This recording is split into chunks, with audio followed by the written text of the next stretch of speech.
Airing on Asheville FM 103.3 LPFM in Asheville, this is The Final Straw Radio, a weekly anarchist and anti-authoritarian broadcasts and podcast emanating out of occupied Chalagi land in southern Appalachia. We bring you voices and perspectives from projects and struggles all around the world, and you can find our archives, transcripts, ways to follow us and support us at thefinalstrawradio.noblogs.org.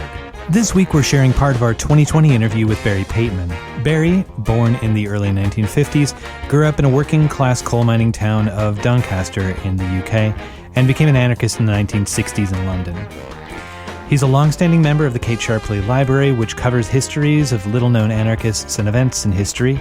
Barry also has contributed to and edited numerous books, including Chomsky and Anarchism, a 2-book document collection with Candace Falk, and many more titles, many of which are from AK Press.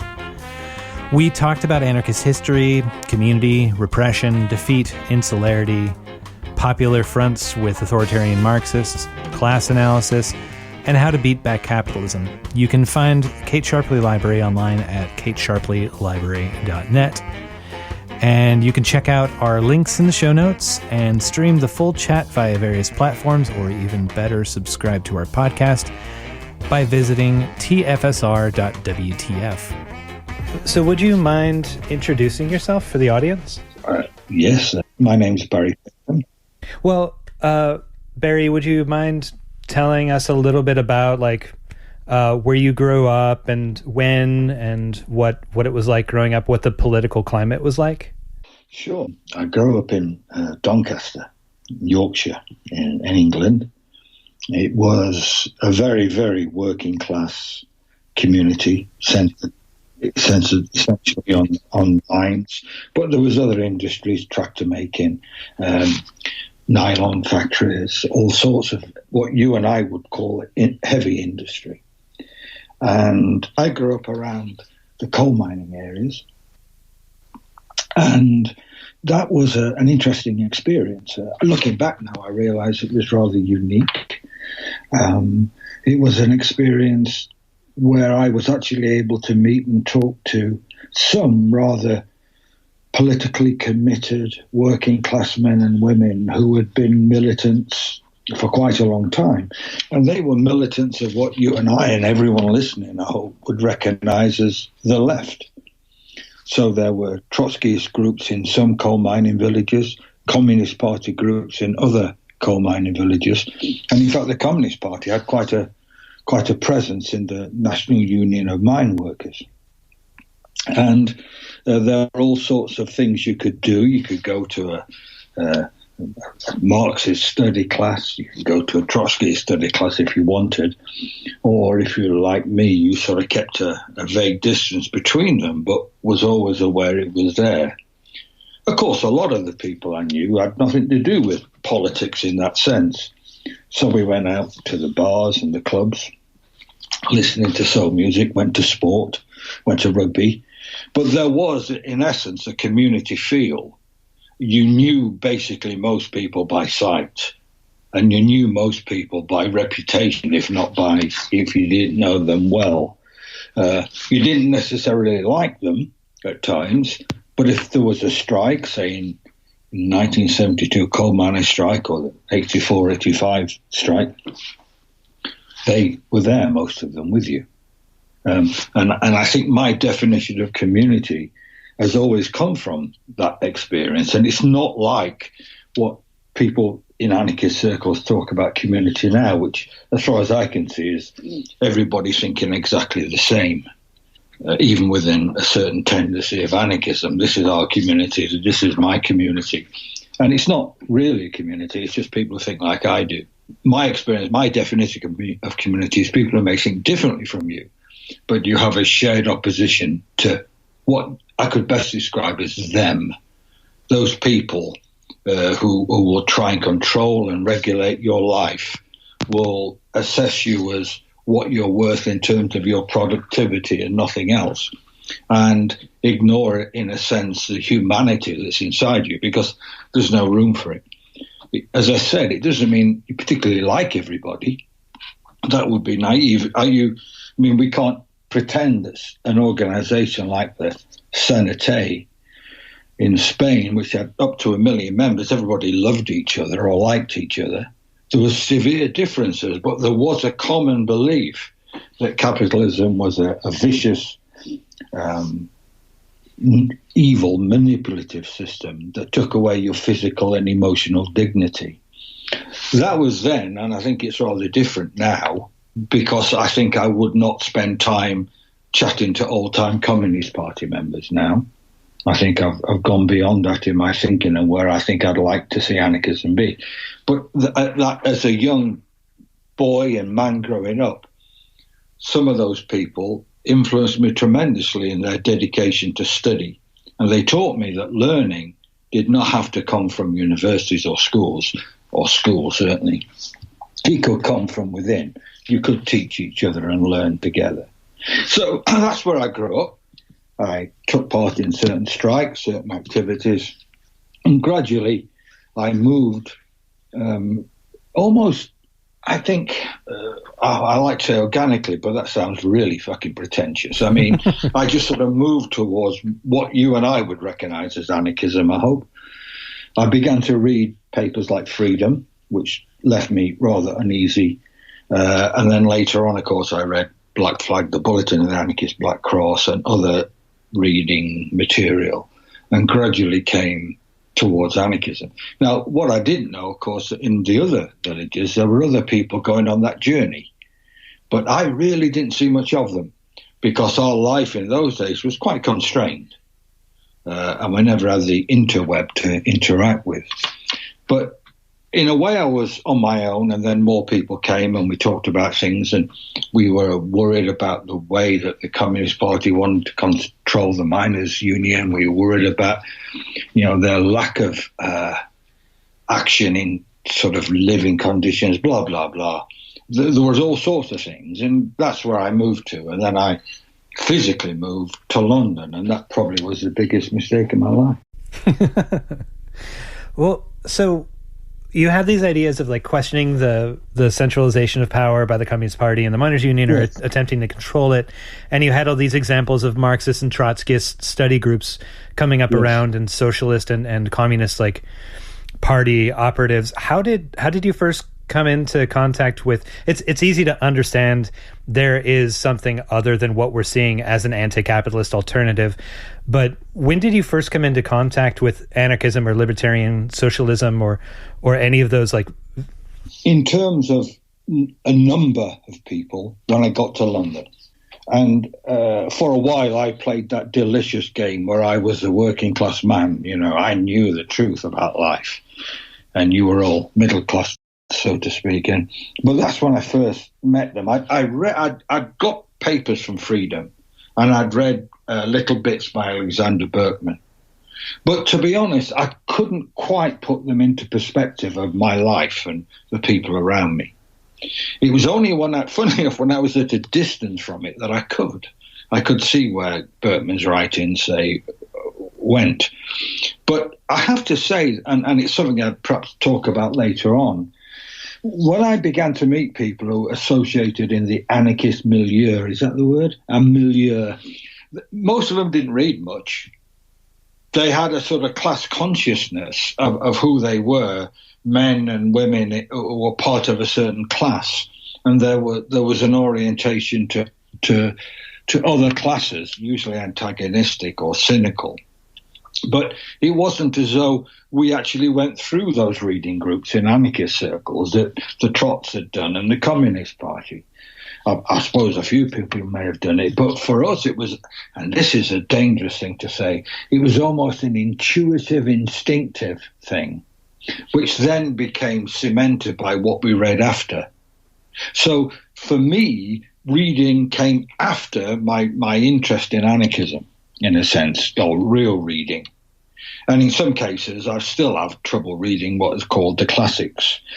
Much of my sense of anarchism was the people I hung around with, the sense of who they were, the way we saw the world together, the way we saw groups at work or not at work, all that came really by conversation, chatting in the pubs, laughing, joking, going on demonstrations, certainly taking part in rent strikes, supporting tenants groups, etc., etc., etc.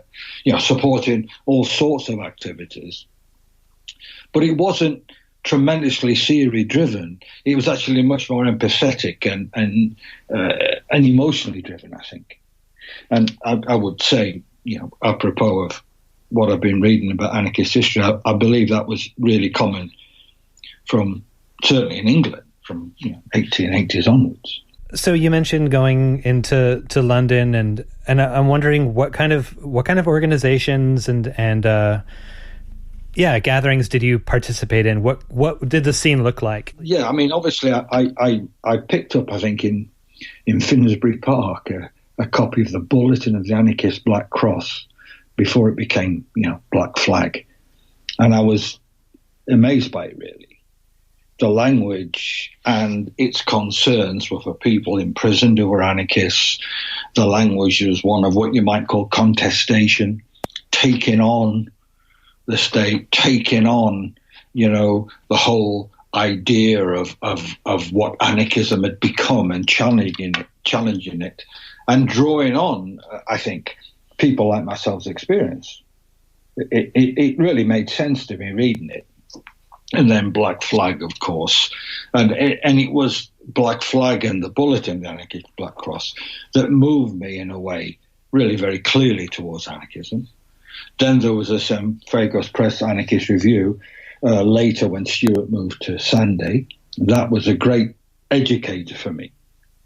People like Paul Average wrote for it, and from this little, this farmhouse in a little remote Scottish island, these reviews would come out thicker and thicker each issue, full of historical detail and interesting ideas that provided an education for me, certainly.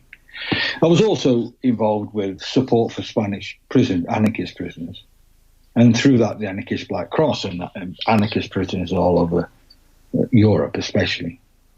And that was a really interesting experience because although it was tough at times in England, you weren't going to get shot, hopefully, and it was a different world, and especially we were drawn, of course, to the Spanish struggle.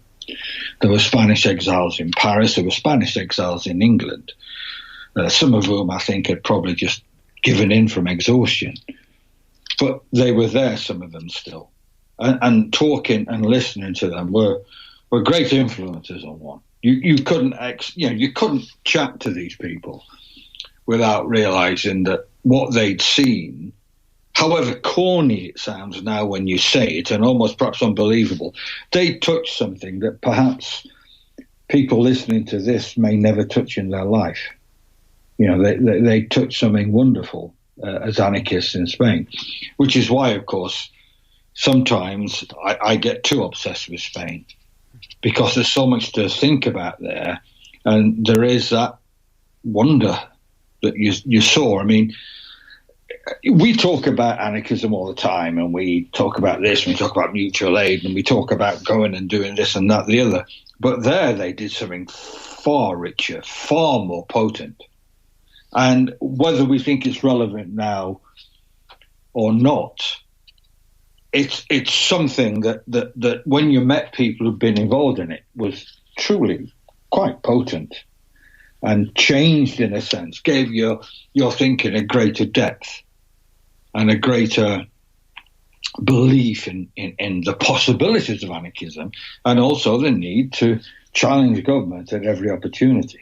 This is The Final Straw Radio, and I'm speaking with anarchist and historian Barry Pateman of the Kate Sharpley Library. Is that when you started getting into, I don't know how much you were into history when you were growing up and going to school, but was it meeting these folks that had been involved in a struggle, that was so active and potent some 30 years earlier that you started digging into history so deep?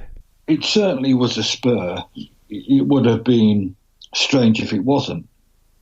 But it was also in the 70s and 80s talking to people like Albert Meltzer, who I think it would be fair to say, though he'd probably laugh at me, has been a major influence in my life. For all, Albert was a difficult man at times, I think, but I found him to be a man who carried history with him, who had a certain sense of what history should be, what anarchist history should be doing. And he was certainly a great influence on me. And then, of course, yes, Spanish anarchists.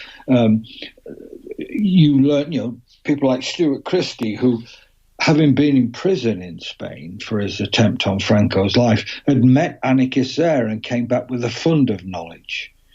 And remember in 1968 with the Carrera Conference, which I was just slightly young enough not to become aware of, there was this sense of this great emergence of a new anarchism, an exciting anarchism that went through Europe especially. And I'm saying this is still very European. And certainly in the 70s influenced quite a lot of people. And remember, there were still people like Cipriano Mera alive who'd been key in the Spanish Civil War. There were people, Antonio Tales with his histories of Sabati and others. And then, of course, the arrival of Miguel Garcia from prison, which the Black Cross managed. And his life and his writings began to affect quite a lot of us.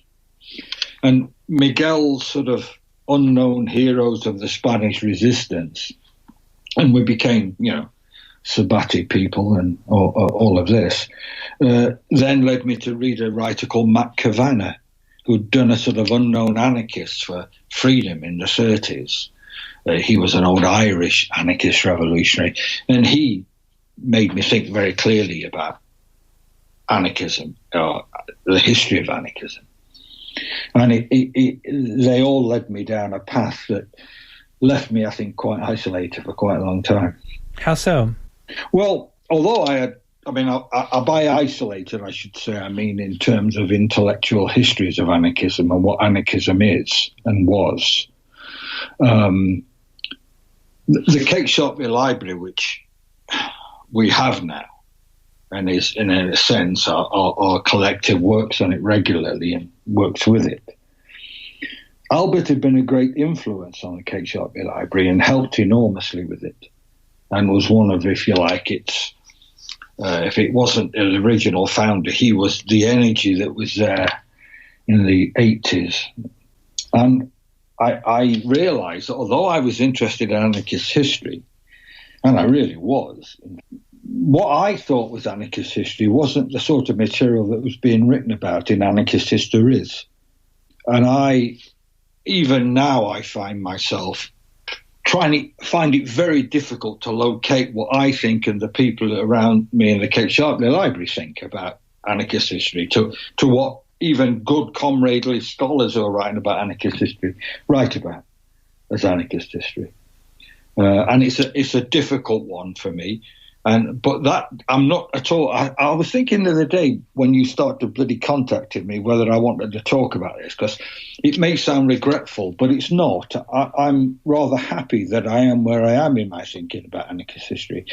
But I'm aware that for comrades like myself, it's a lonely business. I mean, what exactly is your vision of anarchist history, and how does it differ from how other people are? I knew you were going to ask me. Yeah, well, you just led into it. I was thinking, what bastard asking me that? Okay. I think it's really looking at my own trajectory and looking at, say, the trajectory of other people I've read about and learnt about over the years. I almost see anarchist history in two strands. There's obviously the intellectual history of anarchism. You can write saying it was in ancient Greece if you want, but there's Bakunin, Kropotkin, Louis Michel, Goldman, Butchin, whatever, and you can read that anarchism and say, well, that's interesting, and I think that's fine. It's not for me, but if comrades are doing that's as good as anything, if you're clarifying what people meant and said and why they said it at that particular time, that's good stuff. That's sort of like the canonical approach, right? Yes, it is. But for me, I'm not even totally convinced in myself that a lot of anarchists bothered about that material. I mean, if you look, say, at Bakunin, In the 1880s, 1890s, I think probably God and the State was available, and probably nothing else to read in England, certainly. I rather think that anarchists almost did it themselves. They had a rough parameter which had been sort of oozed into the movement by people who had read Kropotkin, etc. But for most anarchists, it was like 1 foot forward, 1 foot back, 1 foot forward, 1 foot back. You learnt it together. You learnt what anarchism was together. You realised that you had shared feelings about certain things, but you learnt how to progress together. And at times, I remain convinced that some anarchists had never read a word of Kropotkin in their life in 1890s. And so for me, those people were really interesting because in a way, they were anarchism. Anarchism isn't, is it, just the works of Emma Goldman or Voltaire de Cleyre, however wonderfully at times they write. Anarchism is if their ideas are adopted or even ignored. Anarchism is the behavior of people, of anarchists. It's what they do. It's their life experiences. Now, somewhere along the line, that if they ever read anarchism, they read that and that it made sense to them. What they'd gone through in their life, the words they read made sense to them. But sometimes I would argue that reading took place quite a while after they called themselves anarchists. And I don't think that, and I think anarchism is how men and women and children related to each other in certain situations. And really at times, and this is why I have to sound not too dramatic, I don't think Emma Goldman, Kropotkin, Murray Bookchin, John Zertzan mean a toss at all. That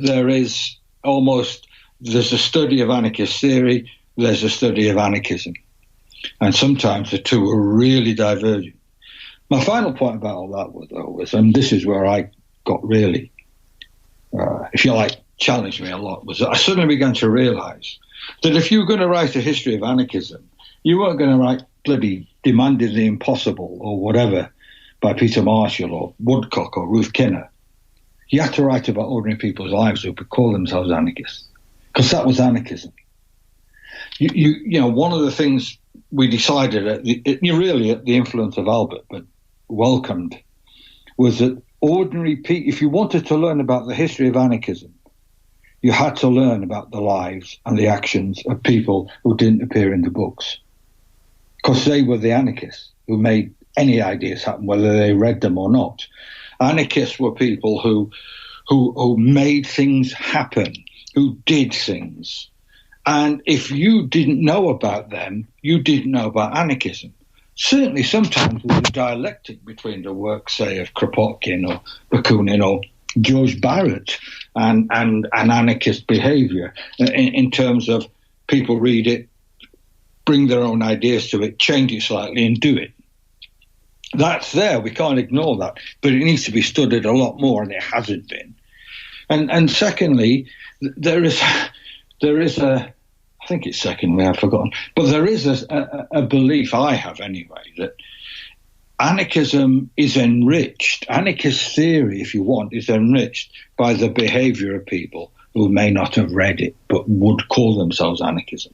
Anarchist theory is enriched by the nameless anarchists slaughtered in Franco's jails, murdered in Uruguay, wherever. That anarchism is that as much as Kropotkin, and probably more than Kropotkin. And that's a hard thing, I think, for us all to deal with. The anarchists who, you know, Albert Meltzer tells the story in his autobiography, I Couldn't Paint Golden Angels, that the anarchists who, you know, the person who influenced him most was a guy called Billy Campbell, who died in World War II. He was as anarchist as anybody was. But Billy Campbell, you and I knew nothing about Billy Campbell till Albert told us. So I think that my move towards anarchist history has gone off in a direction that other people haven't. there's also something else, which is an obsession about trying to get facts right as well and get rid of the myths in anarchism, which irritate me beyond belief, but that's by the by. So my overall trajectory is that by learning the lives of people and respecting those lives, even if we disagree with their anarchist interpretations, by learning about those lives, what they went through, we learn about anarchism. And we learn far more about anarchism doing that than by reading, Conquest of Bread. Does that make sense? Yeah, absolutely. And I really appreciate that take. Like when I was coming up and studying, I took a lot from Howard Zinn's approach, and like the approach of looking at how, not just from like a historical, like big lens sort of view of how people lived in a society, but the idea of fully rejecting the like big bang theory of history, and that we're all sort of like pawns by these like moved around by geniuses. It's what we're experiencing that informs our choices and our relationships with each other. I fully agree. It's also, that seems like quite a dilemma for someone who's about recording history, because those are exactly the people that are either buried, buried under the leaves, or never thought to write because they were so busy doing. Well, yes. I mean, Albert only, he wrote regularly for War Commentary and Freedom, but a lot of people who he knew didn't write a word. Some of them couldn't. Some of them were near illiterates. And finding those people and writing about their lives is a great joy. Talked 2 years ago to Donald Room when I was in the UK, and it was an absolute pleasure. And when I was trying to put the show up on the internet and put out notes, there were a bunch of names that he mentioned of like, and this person who was speaking in the square, and this person who like was an agitator, and his daughter went off to Australia and he went to go join her and he never met her again, and we never knew what happened to her.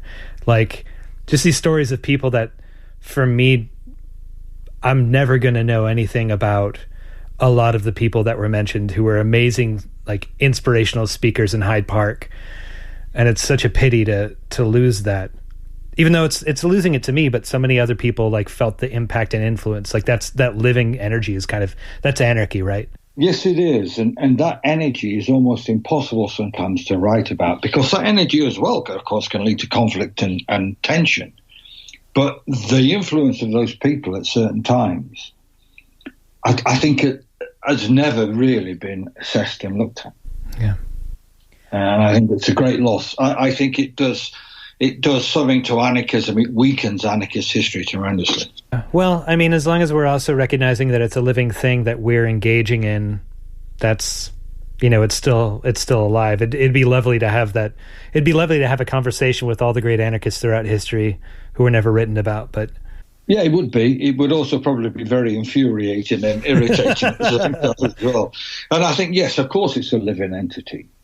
But the question really is what is our relationship now with our past as anarchists? Look, I'm not talking here about working class communities, communities of colour, whatever. I'm talking about anarchism. So that's for another discussion. But what is our relationship as anarchists to the anarchist past? And I'm not sure. I think there are all sorts of problems with that. I mean, I think every generation thinks they're new, they're alive, that past is past. What we're facing now is so new and different and challenging that it's just basically irrelevant. Yeah, Bertman was okay. Yeah, it's interesting to read a little bit about the Spanish women in the Sierras in the guerrilla war against Franco, but really it's not applicable anymore. And I think that's a tension that's always going to be there for the anarchist historian, because I don't want to be totally irrelevant. I'm happy to be 80% irrelevant, but when I'm 100% irrelevant, it makes me sulk. This is the Final Straw Radio, and I'm speaking with anarchist and historian Barry Pateman of the Kate Sharpley Library. Well, so you had mentioned coming up on and being really influenced by the Anarchist Black Cross Bulletin and like the presence of Stuart Christie and Albert Meltzer, and that really So I was reading through this essay that you wrote for Bloodstained, 100 Years of Leninist Counter-Revolution. It's entitled Cries in the Wilderness. You bring up stuff, don't you? Go on.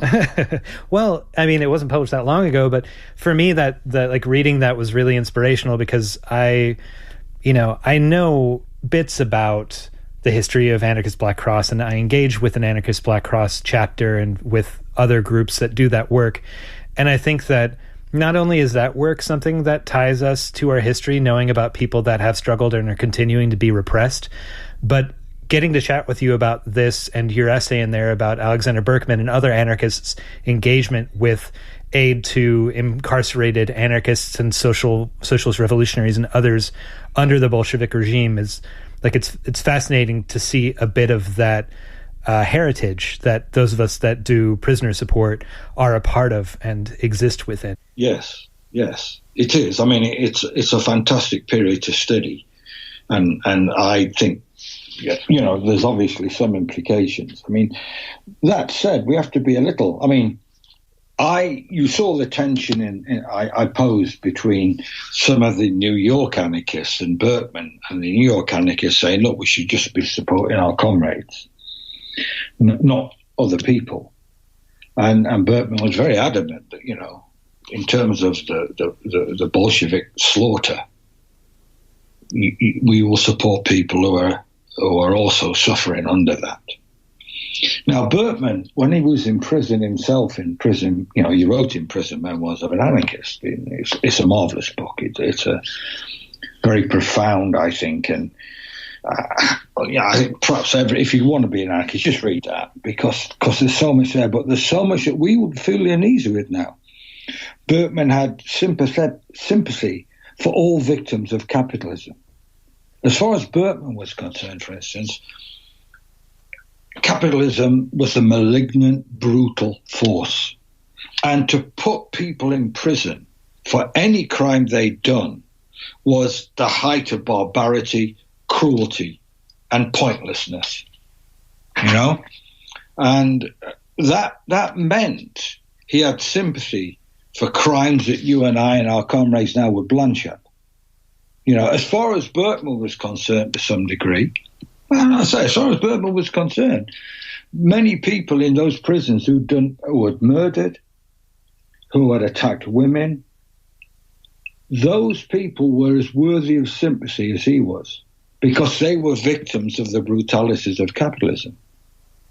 And if you probably don't know that when he left that prison, the whole gallery stood up and clapped him as he walked out. All the prisoners in the prison, because of who he was and how he supported and helped them and been kind to them. Now, but that now may not, that might cause problems if we look at that now in our thinking and how we see things. But Berkman was adamant that capitalism was a malignant force. He also quickly went on to believe that Bolshevism was equally as malevolent. State socialism was as malevolent, and therefore you would support people who normally you wouldn't cross the fucking street to say hello to, because they too were being tortured and brutalized and hurt in Russian prisons. And therefore to say, well, we should only worry about those people we know or believe to be similar to us was not acceptable. When the Anarchist Black Cross restarted, at first it was a bit like, the New York anarchists. We've got a lot of comrades in prison, let's help them. And it was mainly to help Spanish anarchists. And then it just took off, And it became a strange effect. You find yourself supporting Marxist armed struggle people because they had taken on capitalism and were suffering immightly in capitalist prisons. You couldn't quite abandon them because everyone else had. A lot of other people had, and the Anarchist Black Cross didn't. That said, you went down some strange pathways which I wish we hadn't gone down. The last time I was at the Kate Sharpley at Christmas, and there's a folder there with a couple of letters from the Manson women, to the Black Cross asking for help. And yeah, that's complicated. What are we fucking going to do about that? I don't fucking know. The point is that you will support people who are victims of capitalism. But if you do that, you then perhaps have to consider it's not just the political people who are victims of capitalism who you're supporting as the Black Cross. There are social prisoners right through America. And social prisoners who've done crimes that you and I might be horrified by, but in their own way are victims of capitalism. It's a great moral, massive dilemma that Berkman tried to deal with as steadily and conscientiously as he could. And believe me, the work Berkman did was fucking lonely work supporting the Russians, prisoners, the anarchists in prison, the socialist revolutionaries. A desk full of bits of scraps of paper, news coming 4 months after, 6 months after that it had happened, and that great dedication. I'm telling you, that's one of the most heroic things that man did. Never mind, you want to see him as a person who killed Frick or this, that, the other. He sat at that desk and helped by lots of people in Germany and elsewhere, and they sat down and they tried to get publicity and support for people who were going through hell, a hell that we couldn't believe. It was a wonderful, wonderful piece of selflessness, which I think, I don't know if we've really recognised enough. So Berkman, great man, but some of his views would worry about now. Doesn't mean that he was wrong or right, but sometimes our culture changes. Anarchists in history maybe don't. But what we can't do, and what we should never fucking do, is to treat those fucking anarchists in history as little pieces of chess pawns to support our arguments now. We can't fill it Emma Goldman's life and just say, well, she said this once, and that means we're right if I say that and I put that fucking quote in. We can't say, here are worries of today. This is what we're challenging. Let me go and find a quote to see what Berkman said. Let me go and find a quote what John Most said. Let me go and find a quote what Galliani said, and I can use that as an argument. Those people are actually worth more than that, They're worth far more than that fucking awful historical approach. And yes, they'd have awkward, horrible ideas at times, because they were a product of their time as anyone was. But they rose above it as well as they could. And you have to see those people as people, not as just intellectual ciphers to let you win a fucking argument on Facebook. They're people who lived lives, were contradictory, were awkward, were difficult. But we have to respect their life, because if we can't respect anarchist lives and their complexities, what are we doing? It's just like the Stalinist approach to history. I'm going to ignore that because I don't like it. It doesn't fit my PhD thesis. Oh, fuck off. Kind of jumping topics a little bit. You mentioned in the introduction to that article that you've seen a lot of people, and all of us have seen a lot of people that have been embracing, very young people, embracing authoritarian communism or some version or some patina of it. Why do you think that is? Because you have to be quite careful now. I think, first of all, there's always going to be a revisionist of history. They're always going to look at history and try and suggest that there's something that we've missed there that we could use. And therefore, they want to look at Maoism, they want to look at Trotskyism, and they want to find things. Secondly, there is a distinct historical tradition they can feel part of. And thirdly, it's actually quite easy. Because although you're grappling with these ideas, there are people around you giving you the answers. And that you can use the writings of Trotsky, you can use the writings of people who followed on, Shachtman and other people. You can follow those people and you can get the answer that you want or refine their arguments to fit now. And you really, really feel part of something, and you feel part of a movement, and you don't feel alone. And I think that's ever so important for a lot of people. And my final cynical thing would be is that, it's often an intellectual exercise. It's often something that you can do and make sense of. Remember, when I first grew first grew up, I still haven't finished yet, but when I did initially, things like Marxism, Trotskyism, anarchist even, that you joined those movements because you felt that they explained the world. All the answers to the fucking world's problems were in those movements if you looked at them carefully enough, if you looked at the writings. And be it religion, be it famine, be it relationships with each other, you looked there to find the answers, and it gave you the answers. I think people feel a need to do that and find that even now. Do you think that there's a point of intercession that anarchists can make in that seeking of, there's obviously huge differences between someone who's, into Enver Hoxha or whatever, because they read the Wikipedia page and have found a bunch of translated articles.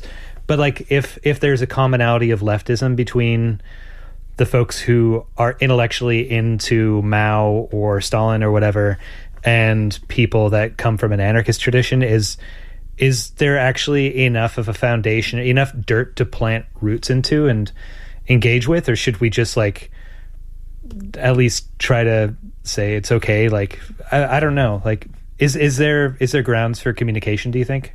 Well, I don't think AK called that book Bloodstained for nothing. If you look at our movement, you look at anarchist history, as many anarchists have been slaughtered by communists, Trotskyists, if you want, but communists certainly, as have been slaughtered by fascists and capitalists. We have to accept that. Would be naive not to. We can't count the dead in Russia, can't count the dead in Bulgaria, or elsewhere. We really can't. They have blood on their hands, our blood on their hands. And never mind the whole viciousness in Spain and the killing of something richly possible. I'm not sure we can just ignore that. One of the things I've been thinking about lately is, what are there common threads in anarchist history that we can look at? Now, here I'm not doing the historical approach of saying that's important now. I'm trying to look and say, do I see themes right through it? And one of the themes that we have is, who do we work with to get rid of capitalism? I'll talk about that in a little while, capitalism, but who do we work with? And I'm old now, but I don't think I can think of many times when communists haven't betrayed anarchists. I really don't. And it may well be that these new youth who are moving into communist ideas and whatever, are nice, interested people. But suddenly, if a revolutionary situation came around, I wouldn't want to be anywhere near them. Because I think in their ideologies, there is an authoritarianism that I haven't seen yet dismissed. I've seen a lot of interesting ideas and discussions, but I haven't seen that dismissed. And it may well be that the next generation of anarchists is really less cynical and, what's the word, misanthropic than I am. But those bastards have got a lot of blood on their hands.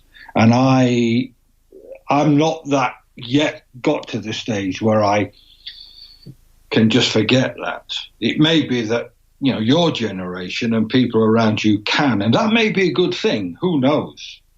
But all I would say is watch them. Yeah, if nothing else, there's a lot of recent history of entryism, or at least in the last 20 years of movements and organizations that share space between authoritarian Marxists and anyone else, honestly. So, bad habits. Yes. You're just feeling a bit depressed, that's all. You'll be your usual self once you get used to the idea. What is my usual self? My usual self is a very unusual self. And don't you forget that, Jeffrey Ingham. I'm an extraordinary person. There's only one of me, like there's only one of you. We're unique, Young, unrivaled, thrashing, we're bloody loud.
The Final Straw is a proud member of the Channel Zero network of anarchist podcasts, and here's a jingle from another member of CZN.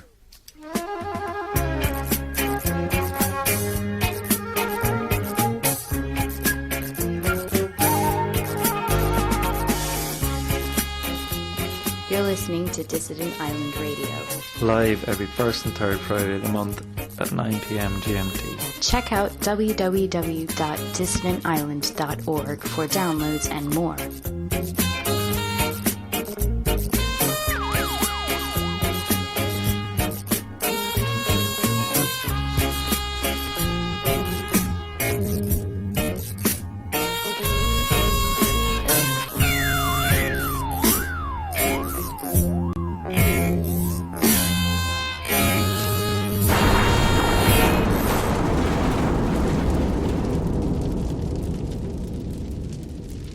This is the Final Straw Radio, and I'm speaking with anarchist and historian Barry Pateman of the Kate Sharpley Library. So I'd like to talk a little more about Kate Sharpley Library. Can you talk about that project, how it came about, and sort of what it does? Well, we have a web page, first of all, which just put Kate Sharpley into web and it'll turn up, so that will help people. But it began really as an idea of a few people, just to collect material. And then I think Albert introduced the name Kate Sharpley, because Kate Sharpley was a young woman who no one really knew anything about. Albert had met her when she was an older woman, and she had thrown a medal back at a relative of the royal family. You know, when you were when a member of your family was killed in World War One, you were presented with a medal. You know, we said he died for king and country, and it's quite a lot. Many households in England have them. And it was some relative of the royal family who presented her with a medal because I think her brother or someone had been killed, and she just picked it and threw it back at her and said, "I don't want your stinking medal." And she was, you know, branded as a traitor and was called, I think, a prostitute at times.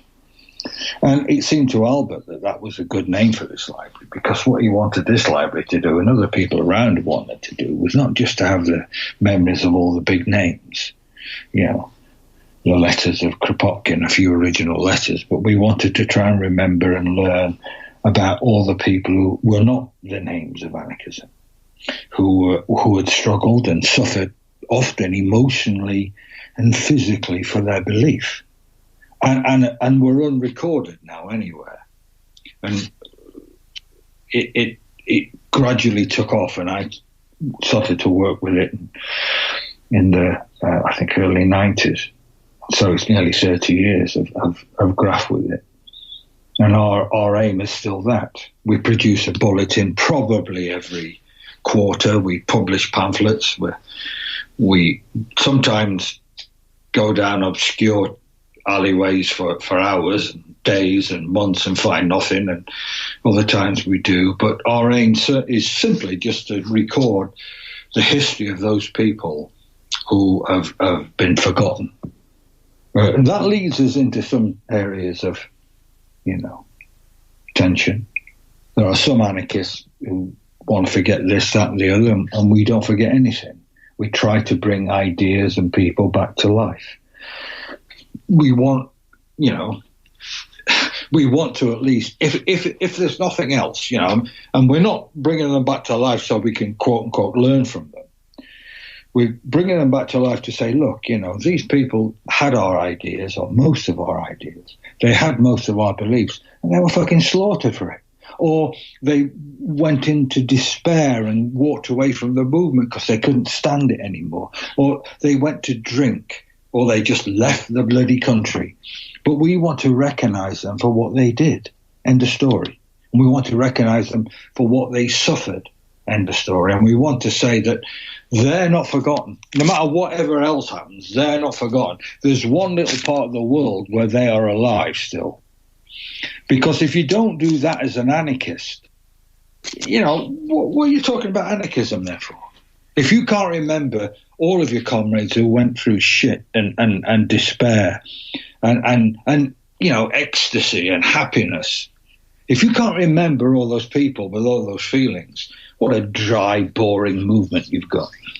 And one that's not based in any type of reality. I have experienced this over the 40-some years that I've been alive. It strikes me, and this is a conversation that I have a lot with comrades that are younger than me, of just how much it seems that people leave movement and people walk away from anarchism. We lose our comrades and we lose these connections. And I know that, like, capitalism is a hell of a fucking system to live under and survive and keep ourselves sane, and let alone struggle on top of working all the time to be able to make ends meet. But do you have any observations about what sort of things have helped you to stay committed to being an anarchist, or ways that communities can hold together better to support people through those hard times? I really want to give you some really clever answer that would make it all clear and straightforward, but I don't know if I can. And if it sounds wobbly, it's simply because what I'm thinking about now all the time, as you get older I'm sure it may not quite your age, but you begin to think more and more about those sort of questions. I think sometimes one stays an anarchist out of sheer bloody mindedness. But I have to say that, you know, learning about people who I never knew about, seeing them and learning of their lives and their feelings and their emotions has certainly given for me inspiration. Okay, it gives me an inspiration. And sometimes, I'm afraid, it gives me more inspiration than perhaps some of the stuff we're doing now as anarchists. That is not meant to demean anarchists, but I actually think that at times we're very much an online movement, and I really can't be bothered with that. I'll come back to that later if I may. In terms of communities and defeat, I don't know. You know, 30 years ago, it was a glib argument that, look, if you take part in this strike, if you take part in this tenants movement, if you take part in this rent strike, and you lose, you've learned a lot. You know, you've learned a lot, and you will use that knowledge to inform the next struggle you're in. I'm not sure that's true anymore.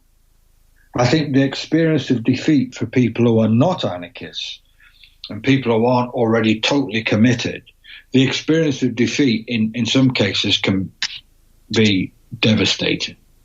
I'm not sure we've ever learned that. I think that sometimes, you know, as you see the communities broken up around you, that community that gave you some support and strength, however awkward and messy, when you see that, I'm not convinced that you're learning anything from defeat. And if you wanted to be quite cynical, there's a lot of defeat in our movement and a lot of defeat in the political struggle around us. I think there's some marvellous things going on in some communities of care and love and trying to support each other. But I think in some communities that have taken on the state and have been knocked about a bit, I don't know whether or not, you know, what we're learning from that. I'm not sure. So what do I say? I say that we're not apparatchiks. I think, you see, part of the problem is that we're not located in communities. We're not located amongst people who think totally differently from us. And if we are, we don't like them. We make our anarchist ideals the most important thing in the world. And if people don't agree with those ideals or don't understand those ideals, we're in trouble. Because they just say, okay, and yes, there'll be a strike and we'll support them. We'll print all their papers, we'll print this, we'll print that.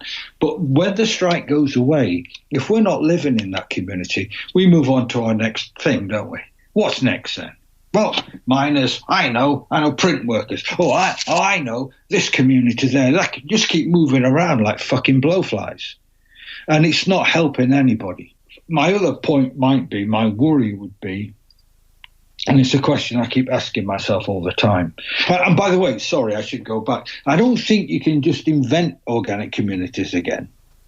And I'm not sure I've got the skills to say, well, we haven't got those mining communities. We haven't got those agricultural communities. We haven't got those fishing communities anymore. They've all fucking gone. So I haven't got the skill to realise what community we have now. But I do know, I think I do sense that we do not yet, or we haven't yet developed the ability to talk to people who aren't anarchists. We haven't found the language to do that. Whilst in history, they had. And it seems to me one of the biggest questions that we face now as a movement. How do we talk about our ideas to those people who think we're fucking stupid or have got no interest in politics whatsoever, as 90% of the world hasn't? You know, they're not really totally interested in us. And how do we talk to them? Now, we've always said that you learn through struggle. Well, sometimes you do, and you learn not to do that fucking thing again. When you look at people like Vanzetti, and when you look at, you know, people like Frank Kitts, so these just names I'm giving you now, they could communicate with people who were poor, who mocked politics, and had no time whatsoever for any political strand, but they could talk to them. They had that language. I'm not sure we've got it anymore. And I think until we find that language, we could always end up just, being honest on Facebook with each other or with each other in real life.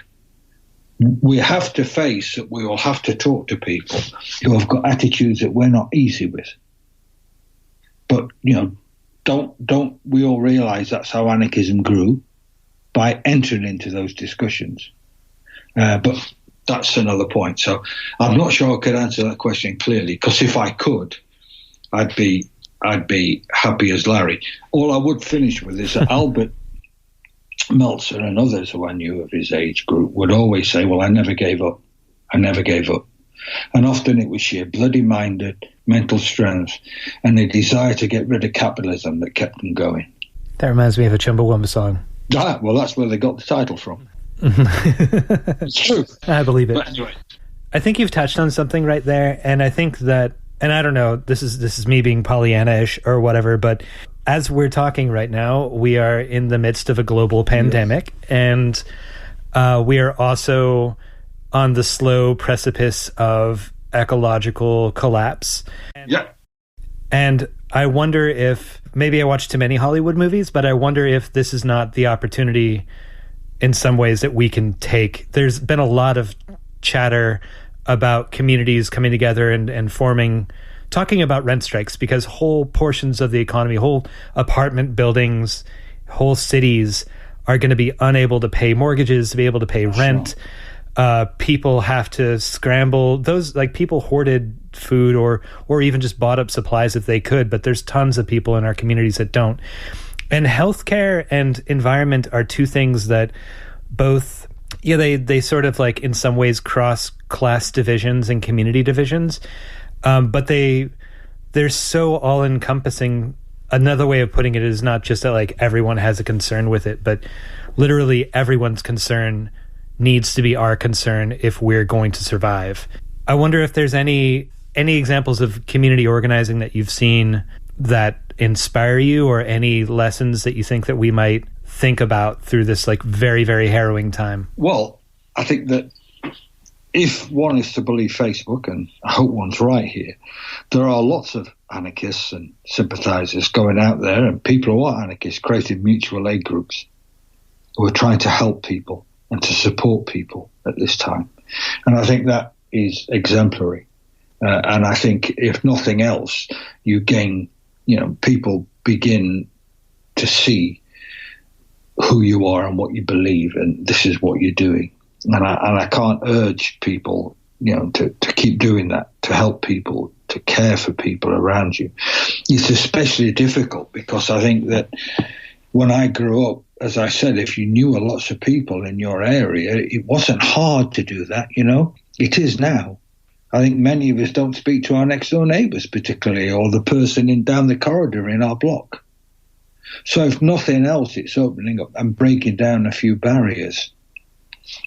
In terms of, I would like to see this as a time that will lead to some type of radical, permanent, real societal change. But what that change will be is going to be a really tricky question. Because I think that to some degree we are living in unreal times, although the Spanish flu in 1918 and the reactions of anarchists to that might be an interesting one to look at. I think that the solution that capitalism has, which is to lock you away in your house and good luck to you there, and we'll come back in 4 weeks, everything will be better. And we're going to give some money to businesses, and, I see I think France has said don't pay rent, and in New Zealand they're saying don't pay your mortgage, don't worry about that, blah, blah, blah.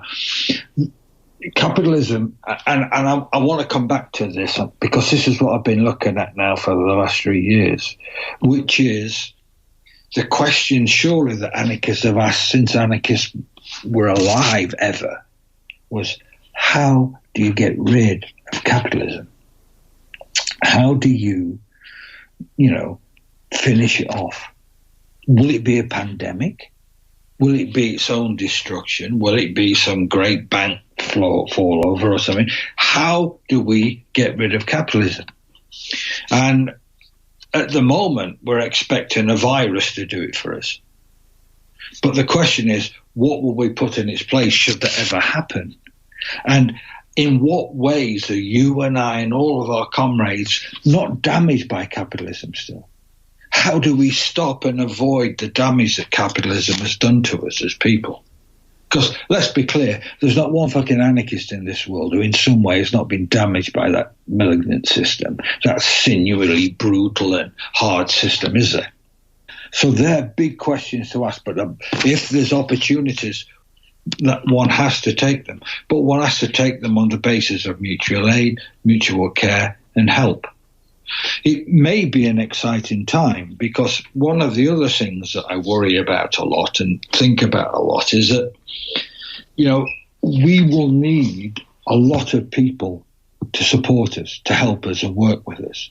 We will need those people. We don't want to form a fucking little elitist Bolshevik government. We will need the mass of people to be with us, okay? What are you going to do if not? Start shooting them? I don't care, as long as there is a majority of people who feel that the ideas that are being put forward of getting rid of capitalism, producing something far more humane in its way, if there's a majority of people, I think that's a wonderful thing. How we get that majority is a tricky, gnarly question. And one, I think, that goes back to how we talk to people. How we talk to people beyond the mere, this is an emergency. How do we talk to people beyond that? And they're questions I'm not qualified to answer, but I worry about every fucking morning I wake up. Yeah, this is the world that we have to share with them. Yeah. Or we have to find some sort of balance and some sort of way to come to mutual agreement to find something better than this, because this is literally killing us. It is, and it will eventually. And even if this pandemic flies by, and we find in I don't know, November or something that we're all wandering around like eyes wide open, lost, the economy will be in crisis, and it will be a great opportunity to present people with the potential of something far more humane, far more civilized, and far better for mental, physical, and emotional well-being. Whether we as anarchists have got the skill and the abilities to do that is another matter. Yeah. Well, I mean, the alternative that a lot of people are fearing is that this will be an opportunity for increased ethno-nationalism, stronger borders, somehow more intense capitalism, and the normalization of people basically living under military rule. Yeah. Yes, I mean, that's a great fear. And it's always there. It's always there, not just in pandemics, but it's always there in times of social turmoil, social strife. It's always there. And one of the things that I keep coming back to this point because it drives me rather crazy, is that we can't be self-righteous about our beliefs here. We can't say that we're the answers, and if you don't agree totally with this, you're fucking stupid, You either want to be able to explain the possibilities that are there that will oppose a militarized state. You want to explain the possibilities to say, look, we can all care for each other. What we can't do is dress up as fucking old punks and think that unless people look like I do, they're not really part of our movement. We have to accept the fact that when anarchism has been strong, it's had grandmothers, granddads, and 2-year-olds who are all sympathetic to anarchism. Even the 2-year-olds are in the households when they go to the socials. If you look at the socials in Spain, it was multi-aged, it was multi-group. There'd be people who were 80 and people who were 4 there. Your grandma went, your granddad went. They are as rich and as full of potential as anyone.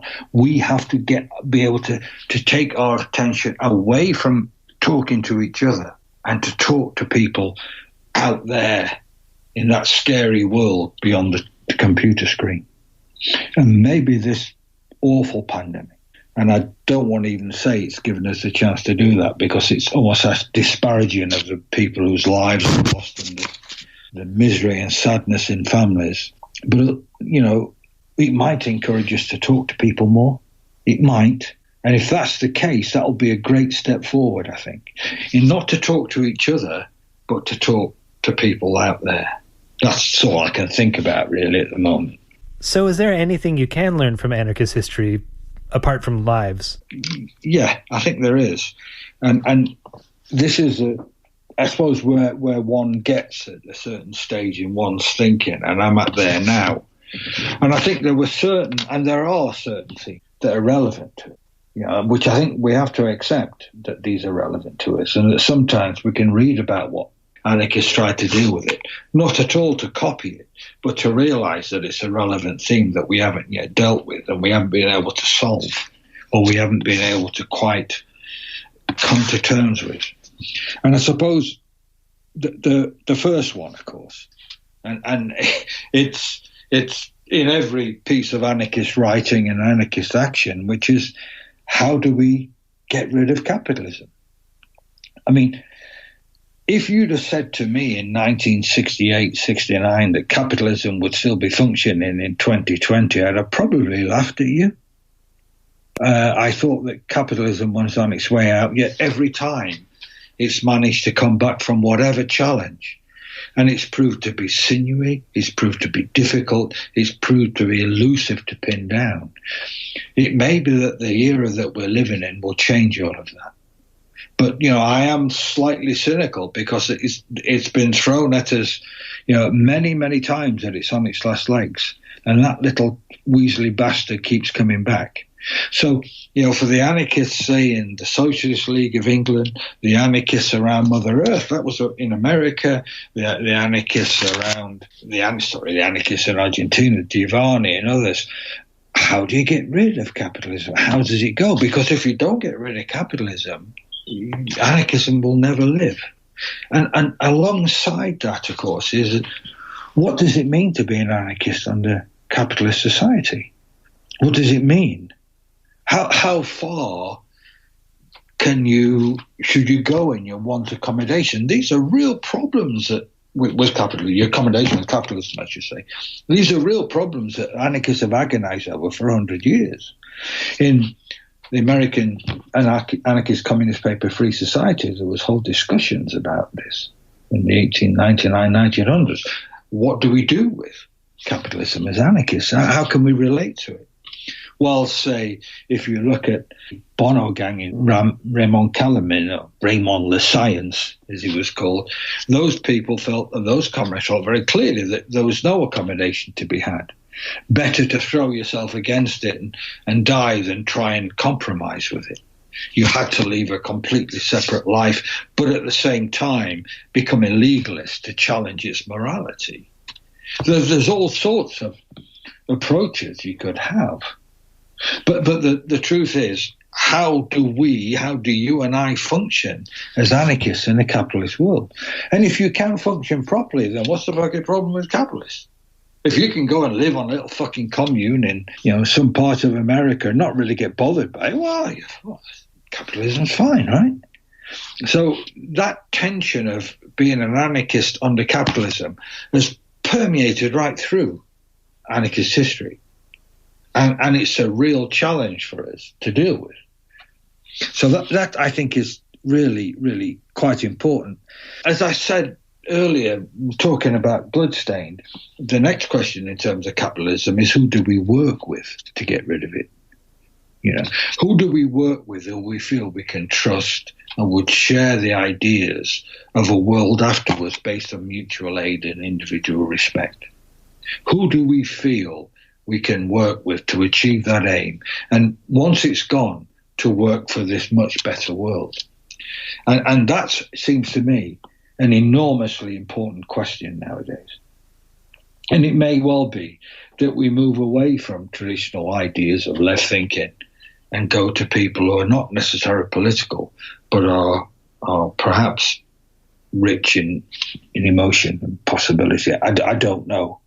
But I don't think that whatever happens, we cannot bring anarchy around if that's what we really want. And if we don't, you can go and fucking watch the TV or write brilliant, witty pieces on on Facebook. If we want to get rid of that, we want to bring anarchy about, we have to have a lot of people with us. We know that. We're not Bolsheviks. We're not going to have a dictatorship. And that's the challenge of creating that movement through education and discussion under capitalism. And I think, again, you can see that right through history. Can I also, anarchist history anyway, can I say that the group that really got them perhaps more effectively than most was the Senate, which is why it's always worth looking at. There's a couple of other things, and then I'll let your readers go away and enjoy their life. The question really is, and it's following on from that, is to do with organisation.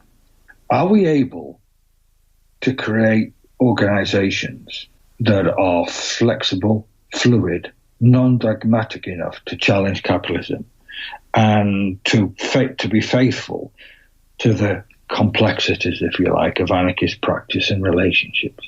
Can we do that?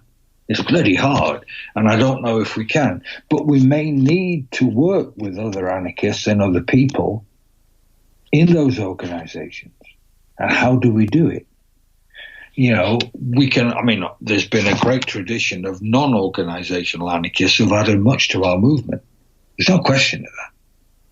But at the same time, how do we possibly create groups and organizations that can truly bring in thousands upon thousands of people with us to break capitalism? And how can we make them honest and in conjunction with our belief? And my final question is a little bit trickier. And all these things I'm working on. So if you think I've got the fucking answers, you're wrong. All I'm saying is you can look through anarchist history and see all of those points clear as daylight being discussed again and again and again, and practiced again and again and again. And the other point I would say is that we do have to look at the role of class in anarchism. Now, you know, you can argue all day long about the role of the working class, blah, blah, blah, blah, and whether they're going to, you know, are they the agent that we should be worrying about in terms of social change? Yeah, I think probably, if only because there's a lot of them. But, you know, we are also aware, aren't we, that many anarchists turned to what you and I would, or what we all would call the poor. The poor in anarchist thinking was often different from the working class. The poor was often the lumpen proletariat, the people who had no organisation, were unemployed and such. And actually, anarchists often make great strides in that group. You know, one of the most poignant documents I've ever read is A Day Mournful and Overcast, which was the memoir of an ex-prisoner who'd been, the anarchists had gone in and smashed down the jails and brought him out, and he'd gone to fight with the Iron Column. And here is this man at last finding a dignity in his life that being a prisoner never had. He wasn't an anarcho-syndicalist, he hadn't been in any trade union, he was a prisoner. And those people, now, that whole group is growing and growing in our culture. And we do have to find ways of speaking to them and talking to them and supporting them. And we may need to challenge our own thinking about that. But examples of people going to them is throughout history. Frank Kitts in I think it was 1891, was talking about the great mass of unemployed and poor in London who anarchists had to get to. And he called it tickling the elephant. He said, we haven't even begun to tickle the elephant yet in the room. We haven't done it. Yet these people are by far the mass of people in the poor working areas, or the poor working class areas, however you want to describe them. So how we deal with those people, how we actually work and communicate with people in that position, sometimes out of their choice, sometimes not out of their choice, is a critical factor. But one other thing is there's the role of class in the anarchist movement. And anarchism has been written about often by clever middle-class people who've been to university or college or whatever and can write well. And you can see that even now on Facebook. There's a certain style of writing on Facebook I can't do. People ask me a question, fuck me, I don't know. It'll take me about 5 hours to write a reply to it. Other people can be clanging away, because that's what they do. They're good, they're clever, they can do that. They're not, one of the things we have to accept is that it's nice they can do that, but there might be just as many riches and just as much potential and just a little different views on life from people who aren't that able, who aren't that good at writing, who aren't that good at expressing themselves. No one told me that you had to be a fucking graduate to be an anarchist or to be able to write well.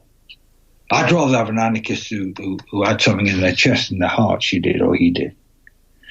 And I think we have to be very careful that one of the things the internet has done is to privilege those people even more. And that's a danger for us. We want to be all embracing, and we don't want clever buggers writing things very easily. Well, and it may be brilliant what they're writing. It might be, but it's exclusory as much as anything else is. It's an exclusionary process because Facebook has no time for us. But it says, well, we've all had conversations with people who find it hard to express ideas, but when they do, you realise there's a richness there that's worth treasuring. Now, all those things, I think, you can find in anarchist history. You can see the study of anarchism, if we're not careful, is going to be about those people who just wrote for anarchist newspapers in 1932, those people who could write, those people who are good editors, those people who could get an idea and play with it and run with it. But there were also beyond them, around them, people who couldn't write well, people who didn't have that skill, but they were just as much an anarchist and had just as much their own idea and sometimes richer ideas in their own way than the people who were writing.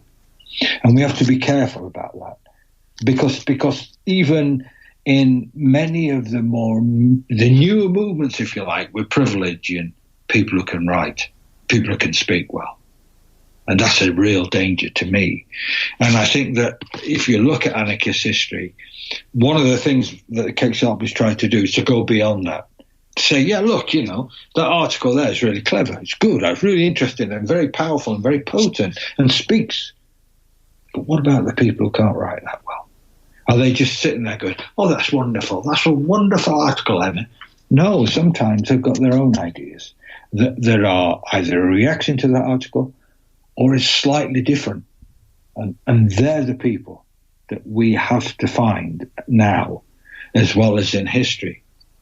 So all those themes I've just outlined in that sort of garbled way, you can find in any country, in any anarchist movement in the world from the times it began. And they're still there now. And there's still questions and problems that we have to come and deal with and to work with. And we haven't solved them. We haven't got an answer for them yet. We haven't got anything like it. And for some of us, it's still the burning questions. I think unless we can come to terms with a lot of these, then the chances of us really achieving anarchy in the next few years are going to be quite limited. One of the things I will finish off is it's great to talk to each other. As I say, go out and talk to other people. I think you're a bit daft. Thanks for your time, though. This is the Final Straw Radio, and I'm speaking with anarchist and historian Barry Pateman of the Kate Sharpley Library. Actually, on that last point that you were making, like I think that's a very poignant thing to point out, and that's something that I also think about. Is there's that essay that was written in the 70s, The Tyranny of Structurelessness. Yes. I think that actually at first read I was just like, whatever. But there's so much power that people wield without, in America, a class analysis is something that we've adapted and taken over from other countries where it's more clearly delineated historically, and you have this thing that you can point to. In America, there's so many parts of the mythology and the occasional case of rags to riches stories, but there's not really much of a. It's hard to point to the difficulty of how some people take power in collective situations and how we allow that to happen, and also how that person takes advantage of that power that they have and what's lost because that power is taken.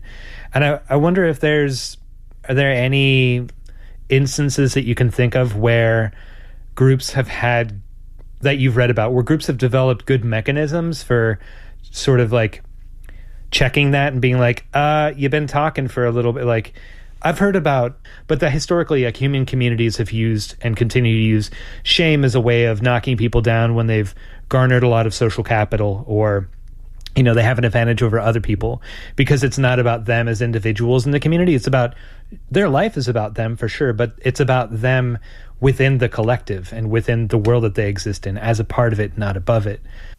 Well, I think it's a common problem in anarchist groupings and in anarchism anyway. If Rudolf Rocker said something, people would listen to him a lot more than if Billy Smith said something, or John Brown. Even if what Rudolf said may be silly, which I'm not saying it was, status is inferred on people in anarchism as any other movement. No matter how people will pretend it's not, it is. I grew up and I'd listen to certain people and be impressed by them a bit more than other people. I mean, you would be a bit weird listening to, say, Cipriano Mira, who'd been in Spain and then been imprisoned and eventually got out, was living in poor conditions in France, but was still an interesting, fascinating guy. Actually, he never really abused that. But we have given status to people in our movement when we shouldn't have. Men and women, we have given status to that. Now, how you pull that down is quite a tricky one. How you create a movement where people who are not articulate, people who are not confident, people who left school when they were 15, people who feel slightly unease and in awe of the people around them, how you give them confidence, I think, has really been very difficult for anarchists. And I think that, and you know, we can go beyond that to all genders and cultures in anarchism. We found it very difficult. And I think that's still the case. And I think that the only culture or only group I know that attempted that, but that was a very monocultural one, was the CNT. And you might question very much in the early days its attitude, say, to mujer libres and the women militants there. That perfect balance is something that we're still struggling for. We're still trying to find those discussions where everyone is equal, and you which is why I stopped going to a lot of meetings, because you tend to know a bit. You don't want to sit there and say, we fucking said that 30 years ago, you know? Never happened. You let people carry on and learn themselves. But I can honestly say that I've struggled to think of any grouping that has been as fair, equal, and open as I would like in anarchism. But I don't think it's too late. I think we're all learning and we're trying better. But you can see that in, you know, from the fact that, say, groups around were often created by men. You will often find they're often created by rather articulate men, or they were created by articulate women in the case of Freedom in England. And, you know, people who weren't articulate were not there. And that seems to me a massive, massive challenge to us all as anarchists. And what I'm glad I may be too old to actually accept that challenge, but I do want to urge it. If you look at anarchist history, you can see that so clearly, that anarchists eventually lose the ability to speak to people, or it becomes almost like a fucking, you know, a university classroom. Mm-hmm. That's the last thing we want. At this time, it's the last, and we've never wanted. And you can see people, anarchists, Joe Lane and others in England, and it's what I know most, bridling at this, you know, and often leaving because of it. I was really hoping that you had the answer. Fuck me. Think I've been waiting for years. I want my money back. I think that there's going to have to be such a culture change in terms of who we are writing for and who we are talking to at the moment. Anarchism has got itself in a certain position, which there may be really good social and economic reasons for it, where a lot of anarchists just talk to themselves. And we need, and I've said it again and again in this discussion, we need to find the language to speak to people who think we're silly, or think we've got nothing to say to them, who literally do things that we find reprehensible or say things we find reprehensible. We need to engage a lot of those people in the conversation. If it fails, it fails, but we have to give it that conversation. And, you know, if those people decide that anarchism has some richness for them, when they come into our movement, they are as important as the most articulate man or woman in that room. They are as important. And they have to be in some way made to be welcoming. I told the story for a few years. After the miners' strike in 85, there were a couple of apprentices who came up to us who'd been quite happy and pleased and respectful of the work that anarchists had done to support them in their strike.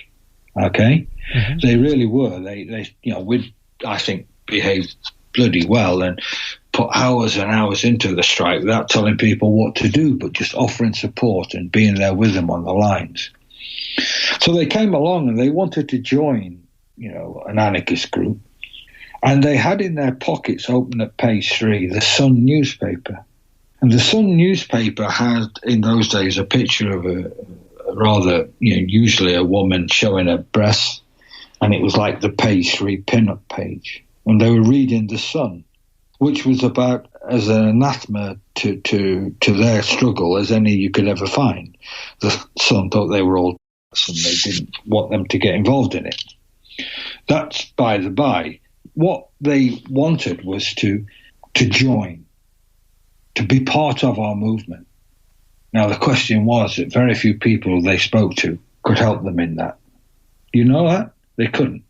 And they couldn't do it because how do you open a discussion with someone and read the paper that is totally opposed to what you stand for and has pictures of naked women interwoven? Like they're, you know, how can you do that? And slowly, I guess. The fact is, these guys wanted to be part of us because, you know, for whatever reason, they felt we'd done good stuff. Now, do we say, no, you know, we can't, you're just out of the door. You know, we can't have you. You're going to have to go away and learn to be a better human fucking being or something before you can join anarchism. And the truth is, surely, that we're not a cult, are we?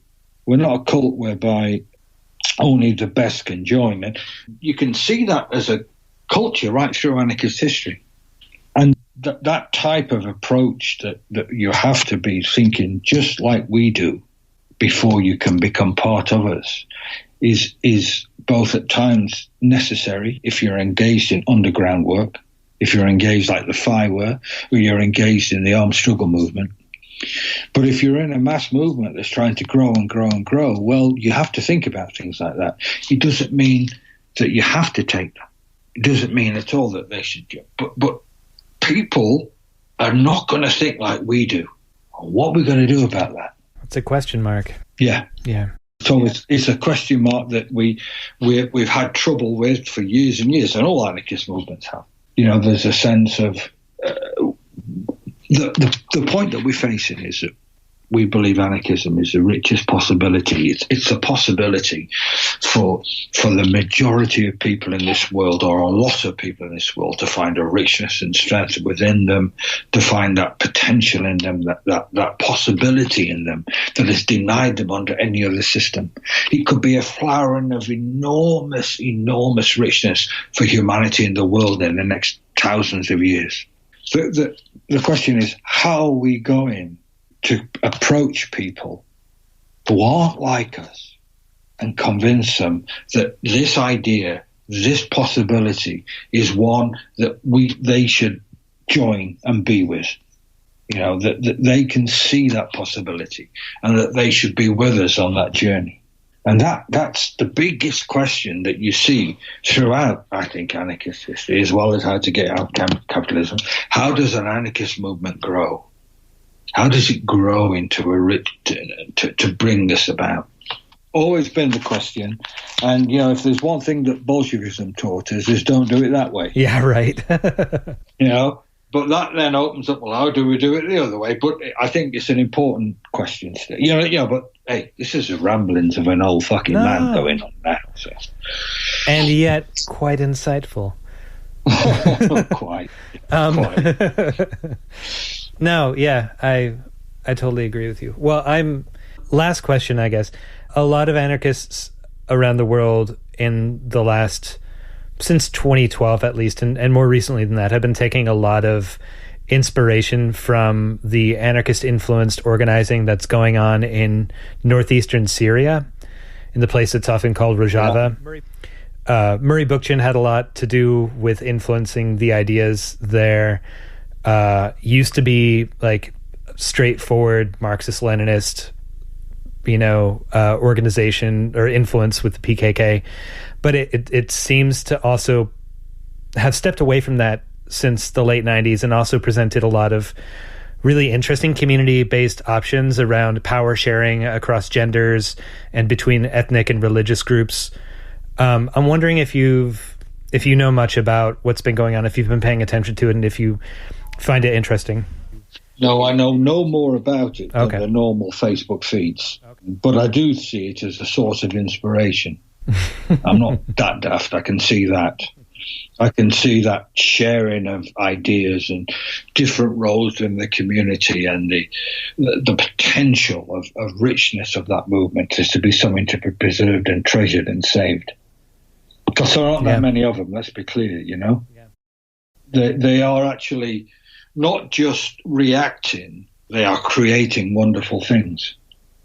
And often we just react, but they've taken a step forward. And the destruction of anything like that, no matter that it's not, I know people are already beginning to say, well, it's not pure anarchism. And it's not. But it's a lot further on than we've ever gone, isn't it? And it's a rich, beautiful thing. And we need to preserve it and support it. Absolutely. Well, Barry, it's been a really pleasure to speak with you, and I'm thank you so much for all your writing and for taking the time to do this. Well, no problem at all, man. And if there's any other further questions, ask them. I've got my whole script here, and you just bloody ignore it.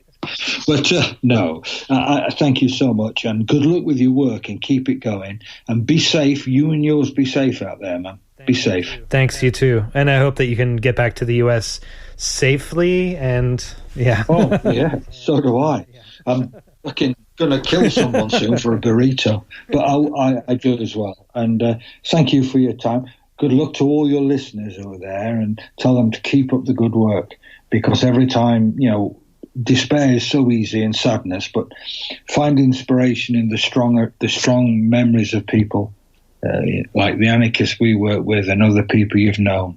And you're not alone. No matter what fucking happens, you're not alone.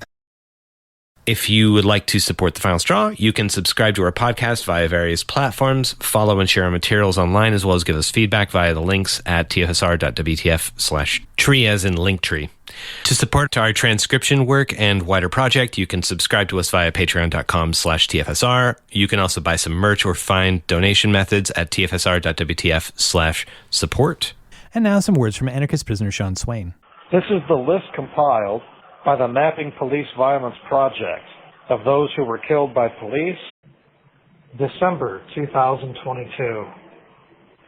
Deshaun Whitaker. Name withheld, December 1st, Tulare, California. Dylan D. Wallstrom. James Reddy. Benjamin Joseph Remley. Donald W. Hodges. Ronald Wayne Green. Jonathan Wesley Weissman. Teaser Ahmad Huddleston. Jerome Flanagan. Austin Walsh. Stephen Luis Garcia. Mark Lyman. Daniel Rivera. James West Jr. Tavares Harrington. Howard Peter Johnson, Alberto Quintero Gomez, Franco Miguel Anzaldúa, Lionel Rodriguez, Juan Carlos Rodriguez, Sharano Stingley, Dennis Hapawana, Mark Davenport, Jeremy Fowler, Troy Bullock, Stephen Anthony Bentley, Kevin James Wallace, Justin A. Morgan, Jose Reza Navarro, Pierre Thompson. Name withheld, December 8th, Honolulu, Hawaii.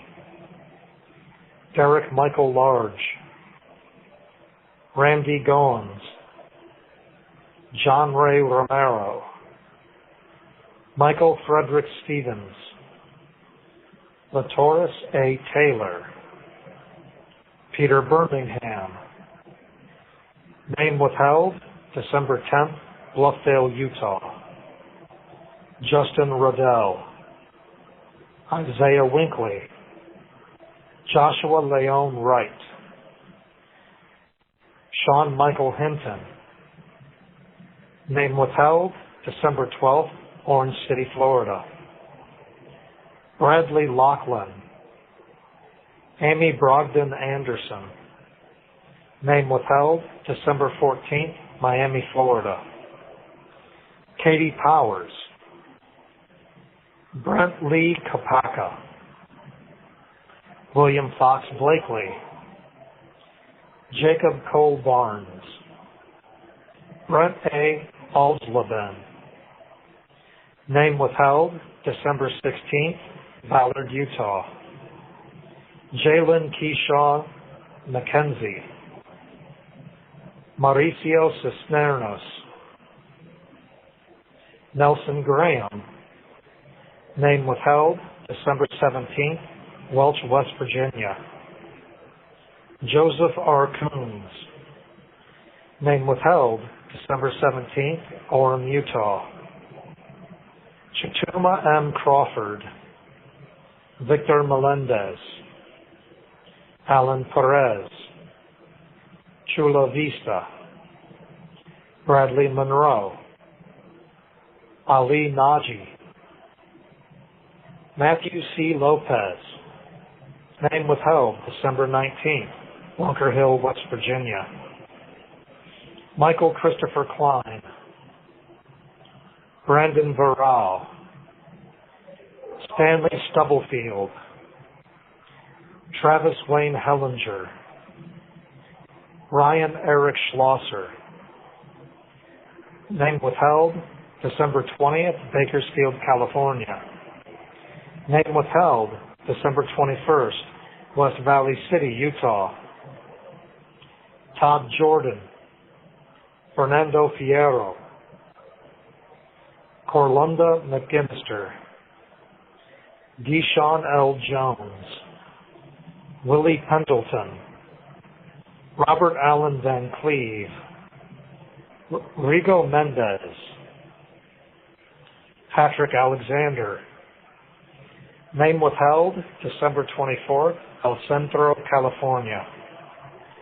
Michael Lee Delaney Jr., Gabriel Navarro, Kyle Lobo, Jose Palacios Pascasio, Zachary D. Zorin, Travante Jenkins, Sebastian Osborne, Monet Beresall, Nicholas S. Lassiter, Enrique Lopez, Terry L. Bowman, Warren Merriman, Michael J. Hanna,